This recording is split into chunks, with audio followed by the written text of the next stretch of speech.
whamata tu koe ke whamare mau ke mau whanonga ke leo whai whamui a whiana.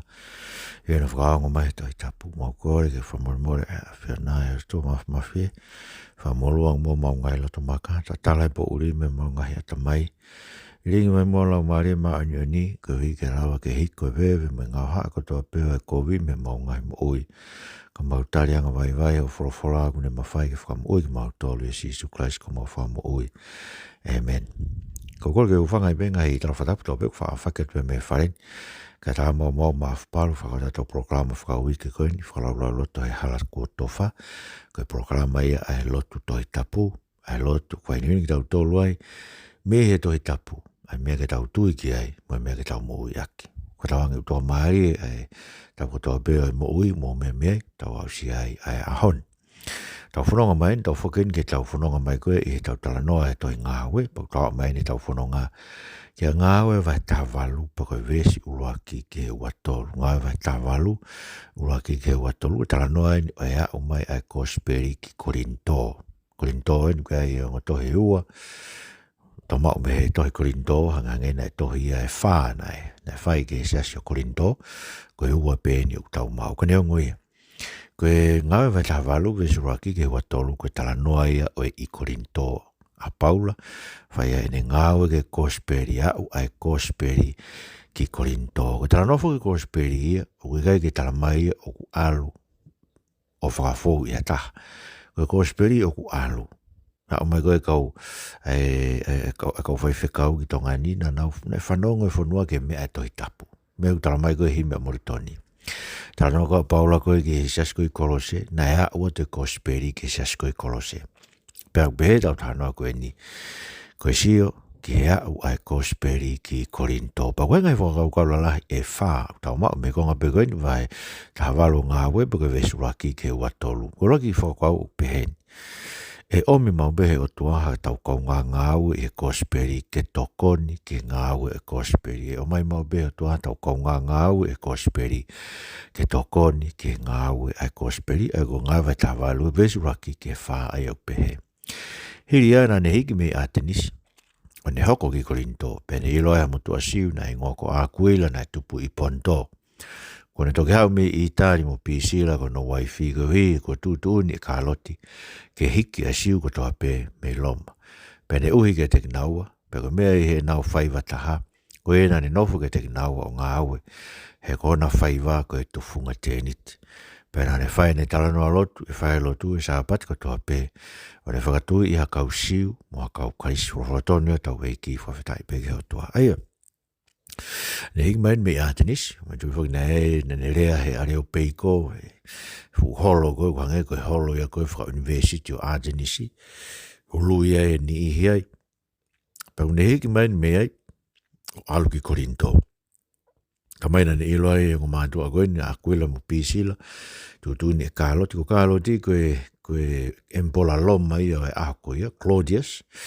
Pena ne tūtūni e tau whahiva tāsā. Tau ilo e koe whahiva e koe ni kuonga tau tō, tau o Sisu, pe koe tāsā, ke hike kau siu mei loma. Koe hena e pehena ia e ngahi mo veu na e hoko koe hui, koe tangata ko Kristo. Mai na be koe mo veu koe ni koe waha a kau siu, pe mo e kau Kristiane, ka nei tūtūni whatape ke mawaha e kau siu. O haua e o mātua koe ni koe o mātua Kristiane ia.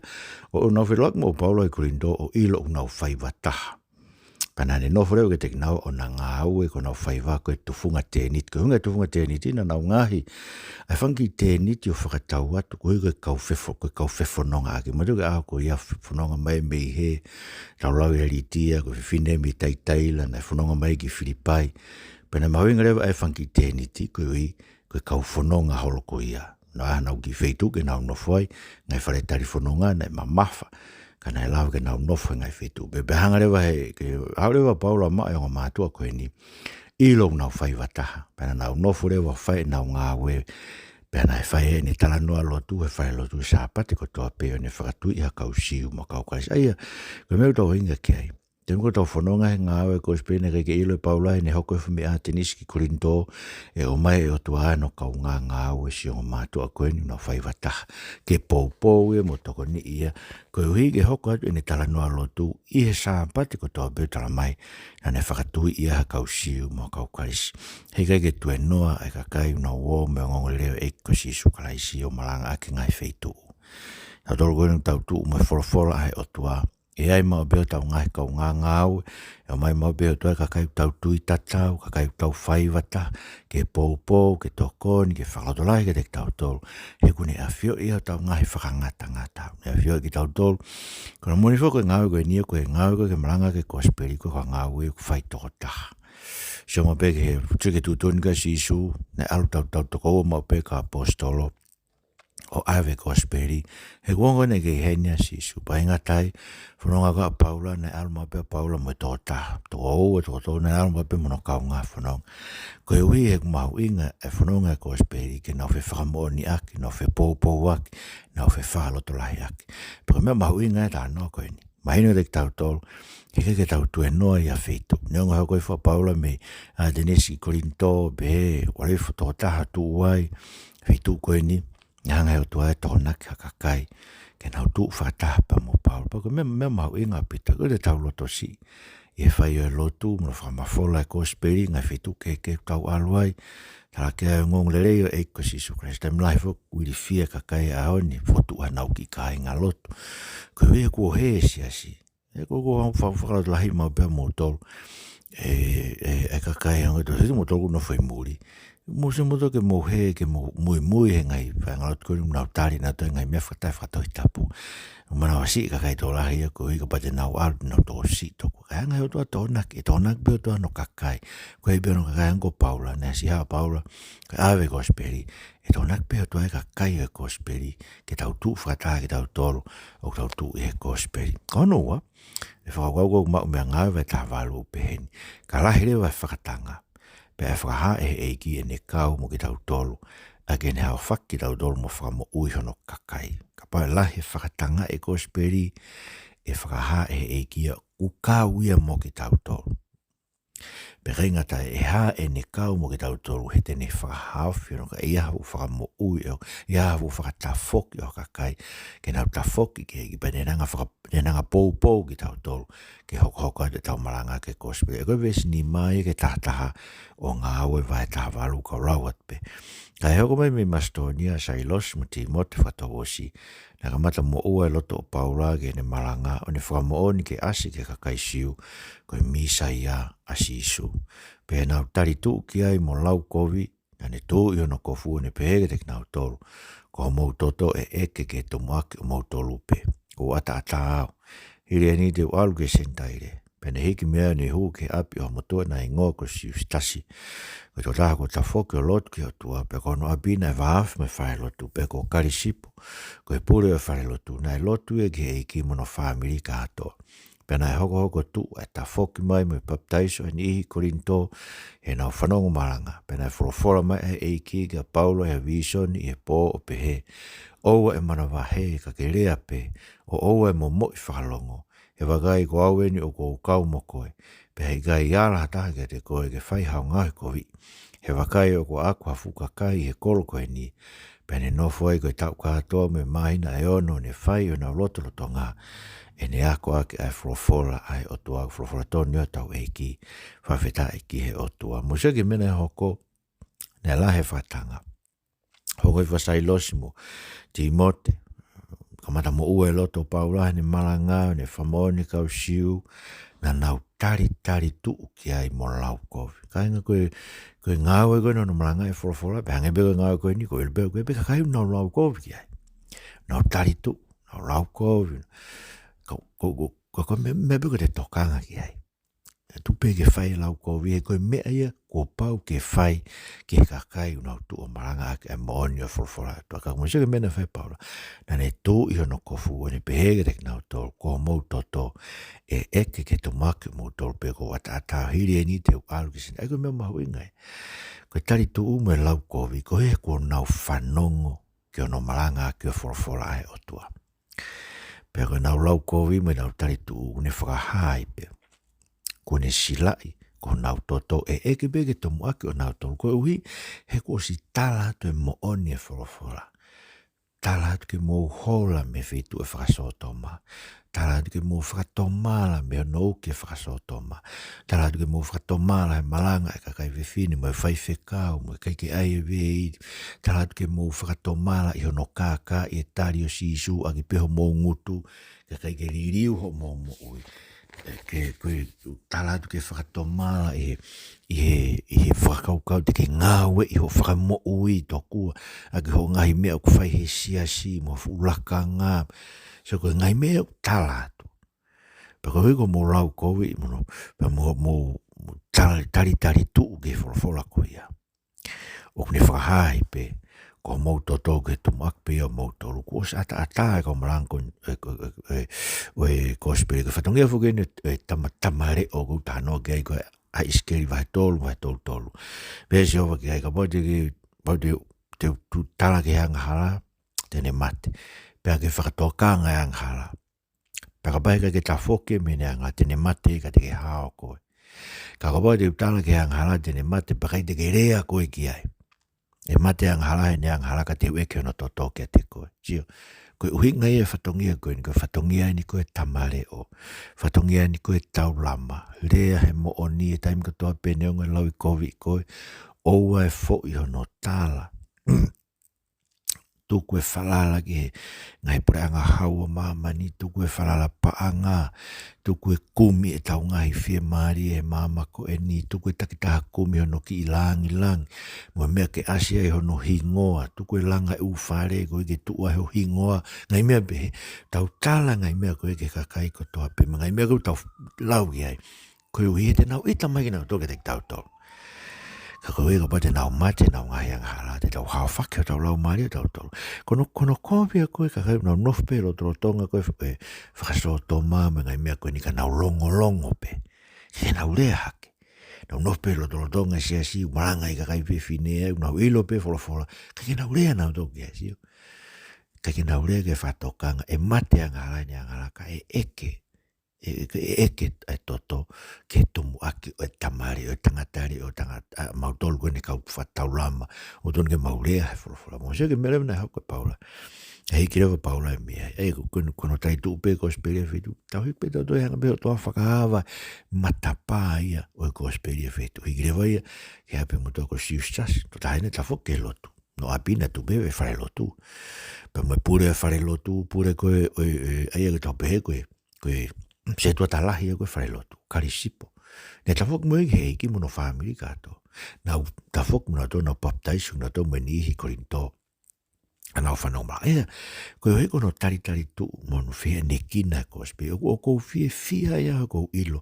O kou hanga e eiki ia o whakatawhok no kakai. He nau whanongi whorofokoni. Pe ko whiloak masi ni, nau mai me ngai whi tūkeke. Nau whahako mai whewhekau. Mau whanong mau beki ngai popo ngai tatai whare koe whai whorofora o hoko whakatolai ka mato halataki i lope ko hai ono si fia pa koe mea o ku whai e whakaloto toa koe ni koe whorofora o tua ia o ku alube whorofora o tua ia o tau ke loto o e kakai o ku nau viviri ki heiki i tari teke i tari tu upe ia pe e lau kovi pe kakai a koe ke nau tui nau veri o nau te ringa he whanong ke moni ka koe kakai ko nau fia whanong ke moni e te nau fia na to e whanong ke mea koe nuk talatu so nau whanong malapa whorofora rewa a eiki ki a Paula i he visone po koe o tika mana wahe lea pe oe momo i longo he wakai ko hawe no kou kau mo koe pe hei kai ala hatake te koe ke whai hao ngai koe he wakai ko aku hafu kakai e koro koe ni pene nofo e tau kato me mai na ono o ne whai ono no torotonga ne ako ake whorofora so koe mene hoko koe kono tari tu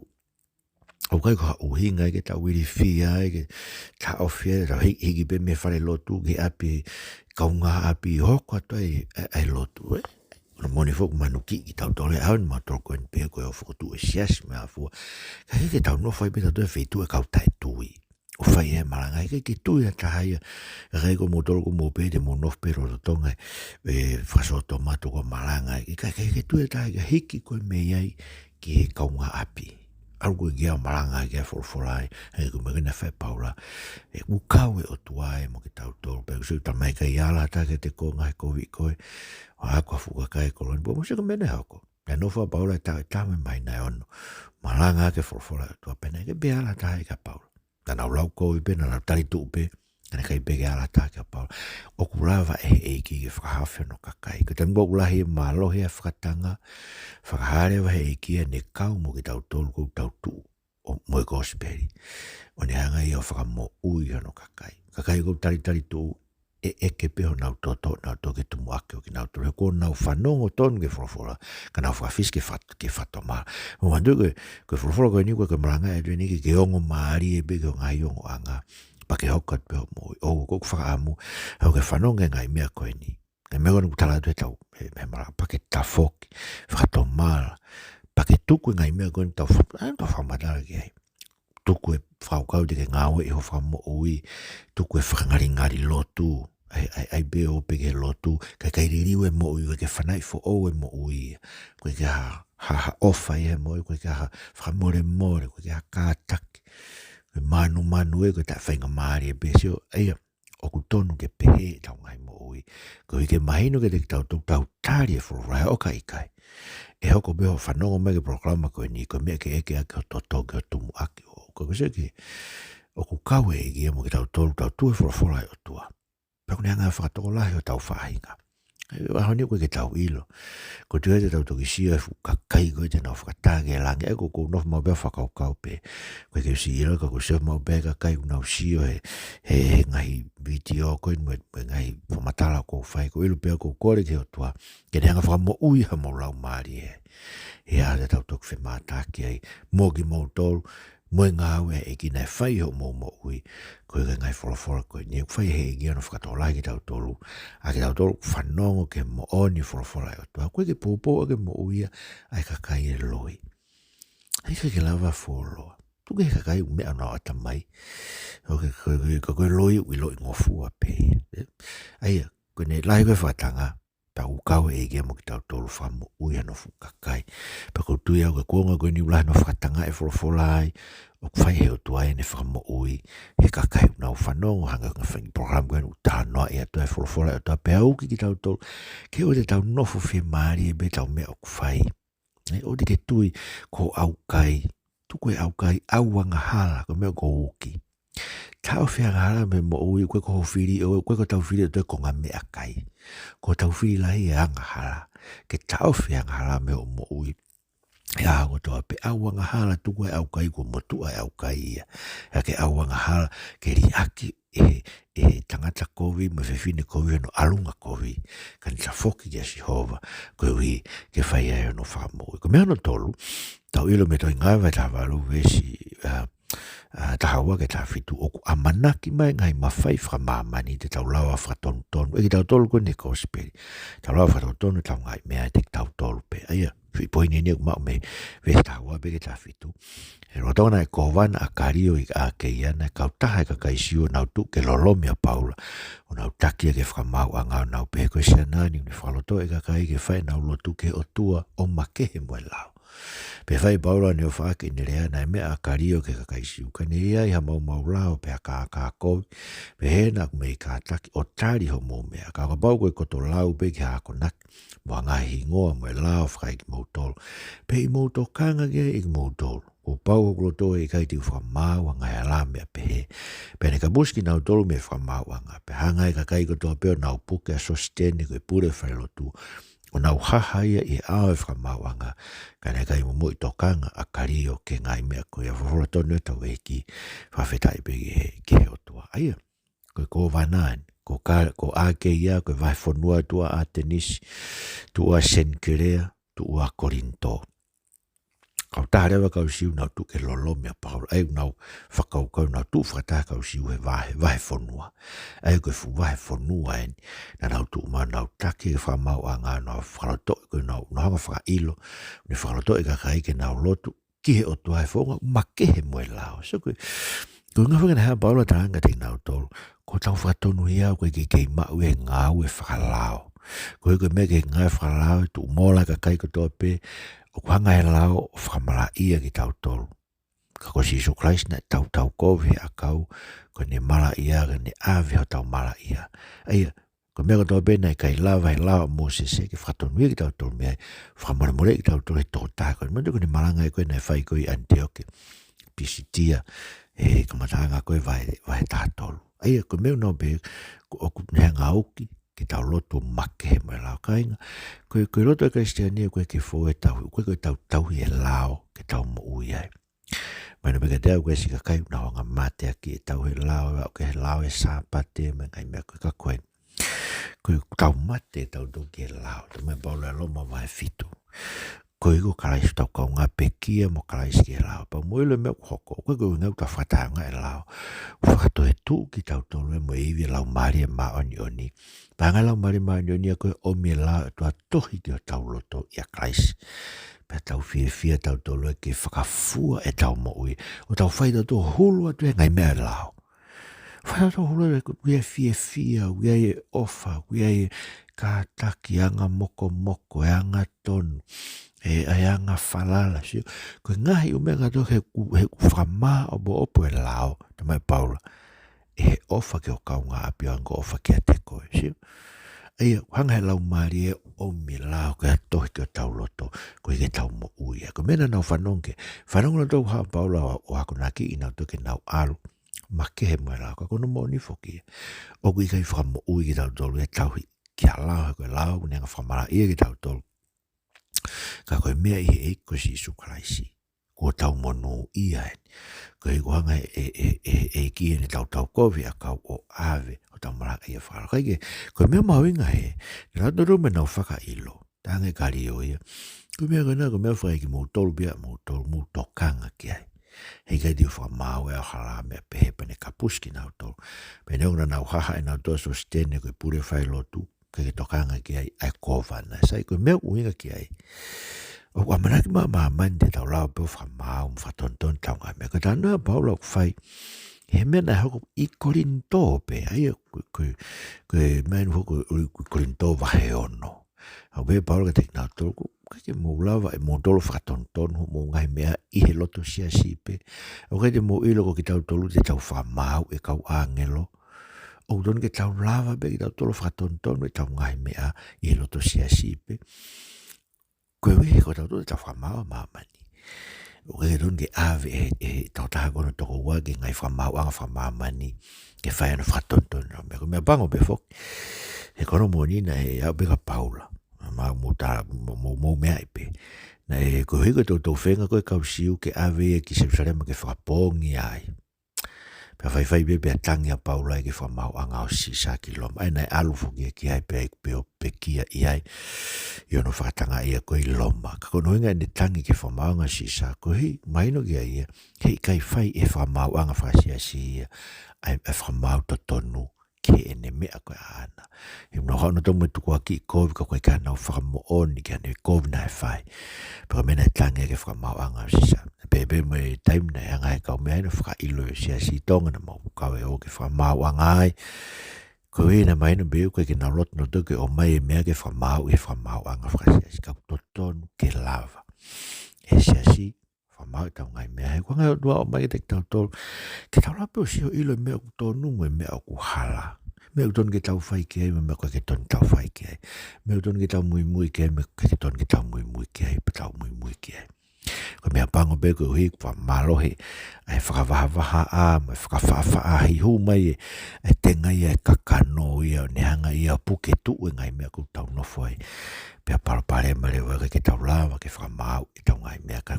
totonu ke lava ke tau whakamau i pe tau ngai mea tau tolu e ngai whamau anga whasia si kono inga whuka e kain ko ako e haun whuku mahina upe ke tau tolu ia hei ngai sias kou tari e whakasto tōma ngai sias kou whainga taa ubita ubita no tai ata ngai mea koe ni tek nau tau tā puni mai ngai matapa ia kau whai whekau ke te whahatala noa ke ngai mea koe ni pa mahina upe ia ke te lava e ke te whahatala noa ke ngai mea na tun ke tau tala noa i pe tau tui loto ke mahino hei kus mahino pe ke tau tolu mea tonu ngai mea kuhala kako e malo he bida taimini ai ngawe se tane loto sia siu ne nga fuski tau tolu ke tau alu o to ke ngai mea koe e koe ngai mene tau tū tā mak whakatahai ai siasi. Koe whangau si reo, koe whakau koe kuma mea ngai vai tā walu, prevesi tā walu ke ua o pēni. O whanonga halo pe ko speria ngai whetu, e whina ngalo ke atua. Whanonga me kau lau atu vesi tā walu ke ua. Pena kei no whata paula fōfōroa, pena tok whai ne tatau ke kāinga, o ne ka mata whalaot ki Siria, o ne alo moia pi sila mo akuila, e koe ne whawhai hono ului sen kerea, e na ia ne tuku mo ui pena hoko ki Efeso, pena tuku hifu ki naua iai ka alu e ia ke whare lotu o whai ne tala noa lotu me ka kaisiu, pena utala ke ne ofa nofo hifo mua, na i kai tene tari, ka ne whai ne tatau o ne pehe, te ufok mai ke te kumau tolu, o ka pao ke whina ngaro e o tua, pene toki tuk wholawat mi Efeso, pene au ki Sesariana ne alake o whetapa ke siasi, pene toki alo hifu ke Antioke, pe ku fuforoa ne nofo ai, ane alo atu a ahi o hoko ke whanua o Kaleatia mo Filisia, o ne pou e kau wako ko toa pe whulawhatoni o tau eiki, whawhetai o to me mawenga bite wa ahi ala paula ano pou e kau wako, koe ka kai no malakpina tolu Evangelio me whingai ka kai ke tari o sisu ka kumahu inga mono pou e ka kai kau wako.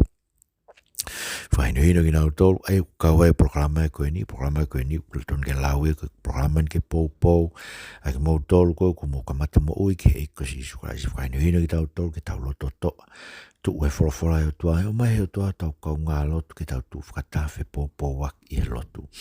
Ka ingatai ka o ka malo hino whakatanga i ki tau tolu, e kau e ikia mo ki tau tolu, pene hanga e whakatolahi ki tau tolu, so koe mea tau ilo, me mea koe ni tine whakatolahi ka kai utui ke kosperi, pe ingatai, ka paureo ki hanga i mea ia, whamau e ki tau tolu, tun tarape o to whamau po pe tau ngai mea te ki tau tolu, ka koe alunga koe kosperi.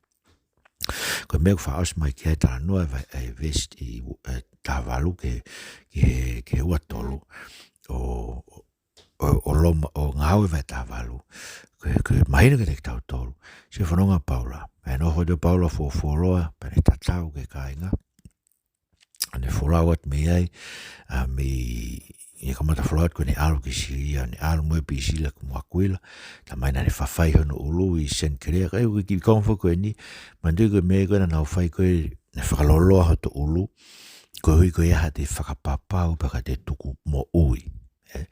Pena e ne tuku e fwoi taime te whakaloloa hoto ulu, ke whai te tuku mo ui ke eki, te hanga hai aka to lau maari e ngai tapu e wholofola ai o tua. Paka nao siwa taime koe pakosi lewa hoto ulu, mai nuku osi te tuku mo ui na whai ke eki, koe to mai na ane tuku mo ui. Pena hau ke Efeso, pene tuku ai o mātua koe api sila mo akuila, kai alu ke whai lotu, whai ntano lotu me kausiu. Na nau loto ke nofo ai, kana ikai, ene alo paulen tokto e fok mai, ene taranga nao tolu, en tatau ki te nao tupan pe te ualu ka kapai whina ngalo e tua ki ai, te uto e foki mai. Pena ni wholau at mele vai alu, ena tuk fok mai ki Efeso, he ne wholau hono tolu, mo mea ipe, aina ne nofo ai, ko fitu e ne nofo loa taha, ne tau e tolu ne nofo Efeso, o whai ne ako a ke wholawholai o tua iai. Kaike, koe mahino ki te tau tolu iai, koe viria e sia ke Paula, kau ka whina ngalo o tua e ke i kai nofo e kai nofo e. O alu pe ko speria ngai whetu. O whina ngalo ke o kono monifu kono mau i ngak peheni. Ko ngai whetu ko tuku koe e ko speria kai alu e ke ai. O mahina o bito e ko sila e ki nau tolu e ke whamala ia. He ko speria hau mui monu ia. Mdue lau koe tau himi tolu hi wataha ki motu na tui o senina ke mau o tuan. Masiwa hele rei kai tuu ke ai lotu.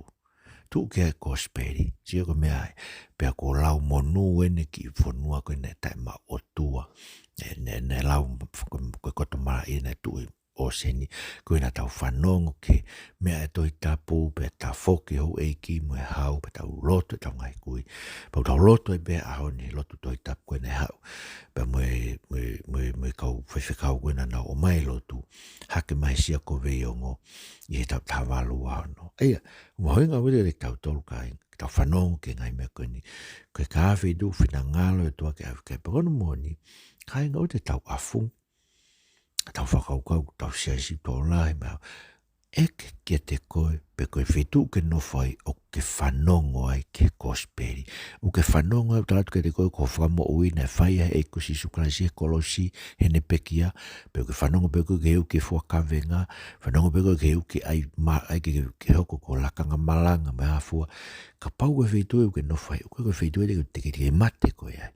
He ke mo ia tahi he ai ue lakanga malanga, he ke mo ia tahi he whakavenga, he ke mo ia tahi ngai ngawe i ngai mea siasi, tau mo ui he kosperi. Ka whetu wau ke kosperi ke whetu tum ke au ke nofo, koe ui he koe whetu ui te ke mo ui ai. Paka whetu pe walu ke kosperi, ai ku whina ngalo ke atua. Mo whawhetai, whina ngalo ke atua ke oa te kosperi ka te koe i he programa koe. Ke whanongo ke ko whakamo ui kai mea te koe, kai mea o ngāo, kai mea o maa oni oni. Ka ko Jesus Christ na hifu mai o pekia. Koe ui ke o mai e no lau maari e ne o whao ai i o tau loto. Ke riu kawa e tau mo ui. Ke ohe ki tau tolu. Ke lau ki tau tolu. Koto mousa a mo whakariria ki tau tolu. Koe whanau ia ai o tua. Pene hangari riu ki tau tolu ke mau no tatau. E la mai mau whamaro ke te koe ke whengmaari mau whanong ka whorofora mau kore to mawhie. Mai mo ke behe mau tui he ngāwe o kosperi. Te ke o mai ka kai ke mau tu whakataha e kosperi, e mau tu he kosperi. Te ke hanga e ko whakatoa lahi o ka kai unau tu he kosperi, koe lahi no lau i kovi i mono tala ke hei, e o ngongole rei koe. Bega ingatai, o ku alu beko, ke ave beko e kosperi vitu ke whina ngalo ke, ka mau kore o tua. Whina ngalo rei mua e whiona ke o ngona kosperi programa koe ni, pe a whai mua e ho whakamo ui o hange koe tala noa koe ni. Whakamo ui mua e ko mau whanua e tamatu i e tupo ono ka mai taine kui ni na naspau me whare tupo. Whakamo ui mua e pare mia o ka meri mo e kapineti mo e kakai o e whanua. Mo ki mau tolu ko toa pe. Koe ke mau hawa mau mo ui e te koe sisu o te mau whrara mau wiwi mo mau poto. Ka mau whrara ke te koe sisu Christ ko mau whamo ui. Amen. Kai o tau whamaro la. Ke programan e whawhainga maari e katarika tohi me whare ni programa koe ni. Whamarato te beta ori tu whawhamiri pong pong mai whiaf, pe koe pong pong, pe koe whiaf, tānak mai ki whanau me mga puna e koe whine eiki, koe ke whainga maari tangata eiki mai e koe whine eiki. Lau e whorofura pa mo lotu ki o toka wihanga iang hala e mo ui o te kete alo au kai mo kore lotu whakatomala koe o ngai iang hala. Pa kita whoki o tua lau hawahe e whae to i tapu. Ia hako toa beke ose to i tapu tu o tahe tapu o lau. Pa ke hoko hoko ai ke lau tu o tahe tapu to i tapu. Ke ilo o toa koe tau tui ke koe ke lotu tau hi ai tori. Ko i ko lotu koe te ke ilo koe o tua ai ni tau tānoa. Ke ko whanau te mo tolu ko toa pe. Whamara toa mo mea mai mo mea toa whai.